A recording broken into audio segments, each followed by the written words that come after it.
Pregunta: ¿por qué se siente tan incómoda la gente con el tema del sexo? ¿Por qué es un tabú? Respuesta: hay una razón muy sencilla. Llevamos siglos de represión en nuestra vida sexual.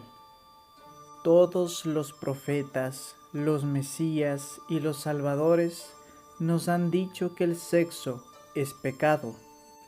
Tal y como yo lo entiendo, el sexo es la única energía, es la energía de la vida. Lo que cada uno hace con ella depende de cada cual. Puede convertirse en pecado y también en lo más sublime de la conciencia. Todo depende de cómo se utilice esta energía. En cierta época no sabíamos utilizar la electricidad. La electricidad siempre ha existido en forma de rayos y antes mataba a las personas, pero ahora está a nuestro servicio, hace cuanto queremos. El sexo es bioelectricidad. Lo que hay que plantearse es cómo utilizarlo, y el principio fundamental es no condenarlo. En cuanto condenas algo, no puedes utilizarlo. Se debería aceptar el sexo como algo normal, natural en la vida, igual que dormir o tener hambre. Además, el sexo puede ir unido a la meditación, y cuando el sexo va unido a la meditación, cambia todo su sentido. El sexo sin meditación solo sirve para la reproducción. El sexo con meditación puede aportar una suerte de renacer, puede transformarte en un ser humano nuevo. Pregunta: ¿hay que mantener relaciones sexuales mientras se está meditando? Respuesta: sí. O por decirlo de otra manera, hay que meditar mientras se hace el amor. Y es que un cambio tan pequeño puede suponer una diferencia enorme. Había una vez dos monjes hablando en un monasterio, porque tenían un par de horas todas las tardes para meditar y pasear.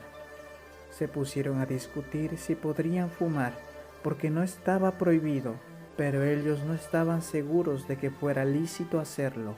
Así que pensaron que lo mejor sería preguntárselo al abad. Al día siguiente, uno de los monjes estaba muy inquieto y cuando vio venir al otro fumando, no daba crédito a sus ojos. Dijo: no entiendo nada. Le he preguntado al abad, ¿puedo fumar mientras medito? Y él me ha dicho, de ninguna manera, y se enfadó mucho. Pero tú estás fumando, ¿no se lo has preguntado? El otro monje respondió, sí se lo he preguntado, pero yo le pregunté, ¿puedo meditar mientras fumo? Y me dijo, buena idea, ¿para qué perder el tiempo? Si mientras fumas también puedes meditar, estupendo, adelante. No voy a decir que mientras estéis meditando mantengáis relaciones sexuales. No. Lo que digo es que meditéis mientras hacéis el amor, y es uno de los estados más tranquilos, silenciosos y armoniosos. Cuando la meditación resulta más fácil, cuando te aproximas a una situación orgásmica, se detienen los pensamientos, te transformas más en energía, en fluido, en pura palpitación. Y ese es el momento en el que hay que estar alerta. Pase lo que pase, la palpitación, el orgasmo cada vez más cercano, sabes que hay un punto sin retorno. Simplemente observa. Esta es la vigilancia más secreta e interna. Si uno puede percibir esa conciencia, se puede percibir todo lo demás en la vida, porque el sexo es la experiencia más íntima y absorbente. He escrito un libro, un librito. Se titula Del sexo a la superconciencia. pero nadie se ha fijado en la superconciencia, solo en el sexo, y quienes lo han leído son monjes, monjas, de todas las religiones. He escrito 400 libros sobre toda clase de temas de enorme importancia para quienes, como los monjes, buscan la verdad, pero el problema es que estos sufren, y su sufrimiento se debe a su sexualidad reprimida. Pregunta: ha dicho que el sexo por sí mismo solo dará como resultado más y más niños.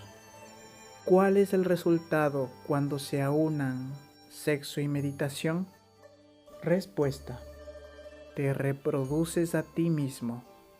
Descubres que no eres completo tal y como eres. Existen niveles más elevados de inteligencia, de conciencia. A medida que consigas esos niveles más elevados de conciencia e inteligencia, te sorprenderás.